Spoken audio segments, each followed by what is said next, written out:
Bonjour Anne Massé. Bonjour. Vous êtes délégué général du think tank Confrontation Europe et on va évoquer ensemble les grands défis de l'Union européenne.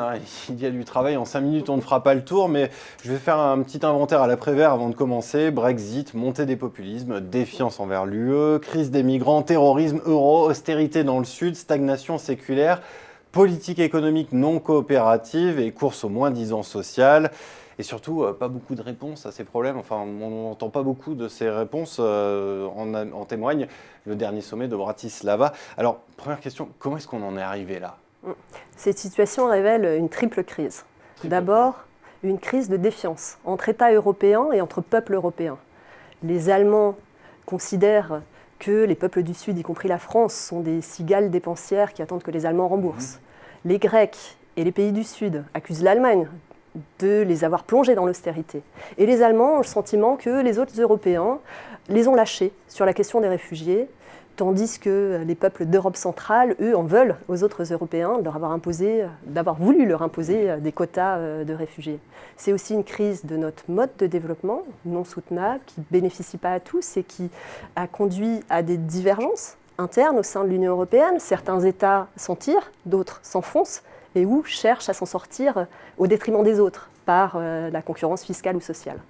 C'est enfin une crise de nos démocraties représentatives, nationales aussi, et européennes. Les peuples européens ne se sentent plus représentés par ceux qu'ils ont élus, et l'Europe ne peut pas continuer à avancer sans les peuples. Donc finalement, cette triple crise aboutit à une tentation aux replis nationaux, à une montée des extrémismes et des populismes.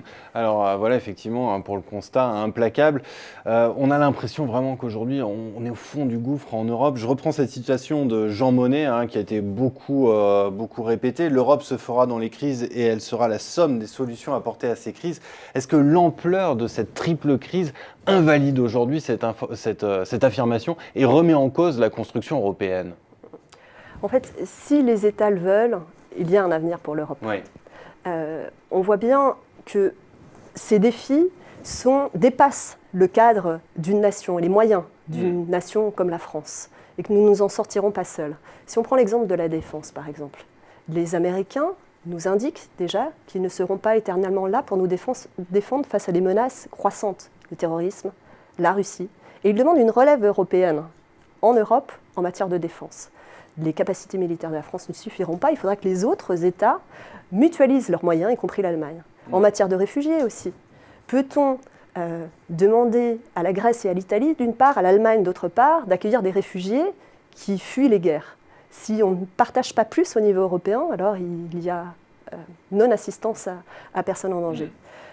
L'Europe, en fait, elle n'a pas été imposée du haut. Elle est le fruit de la coopération entre des États membres. On ne peut donc pas rejeter toute la responsabilité sur l'Europe comme bouc émissaire. Et puis, les pistes de réponse au niveau européen existent. Elles ont été définies. Il s'agit de reprendre le contrôle de la sécurité de nos frontières extérieures, avec par exemple le corps européen de garde-frontières et de garde-côtes, et de se donner vraiment les moyens de notre développement économique. Mais alors aujourd'hui, est-ce qu'on peut raviver le projet européen en l'état, c'est-à-dire sans revoir les traités ? Ça paraît impossible. La crise de l'Europe, c'est d'abord aussi une crise du sens et du projet. Oui. Donc réanimer le projet européen passe d'abord par parler du fond avant de parler de la forme. Et donc d'engager un vrai débat entre Européens et au niveau national sur ce qu'on accepte de partager au sein de la zone euro, au niveau de l'Union européenne, sur quelques sujets clés. L'euro, les transferts de ressources, la dette, l'investissement mutuel. Certains parlent par exemple, appellent à la fin du pacte de stabilité. Il faut rappeler que ce pacte, il a été noué par les États membres qui se sont engagés à ramener leur déficit à 3%, leur dette à 60%. On s'est rendu compte qu'il fallait l'adapter, qu'une certaine flexibilité était nécessaire par rapport au cycle économique pour prendre en compte la crise, par exemple. C'est chose faite. Et ce pacte de stabilité, il est quand même bien utile pour rappeler qu'on ne pourra pas demander toujours à d'autres, nos enfants, les Allemands, de payer pour nous, et qu'il s'agit avant tout de chercher à dépenser mieux en France plutôt que toujours dépenser plus. D'autres appellent par exemple à sortir de l'euro ou à un euro à deux vitesses, au nord, au sud. Alors, l'euro, c'est une réponse à des menaces qui existaient auparavant et qui ressurgiraient. Comme lesquels, par exemple? La spéculation, La spéculation. contre la drachme, mais contre le franc aussi. Hmm.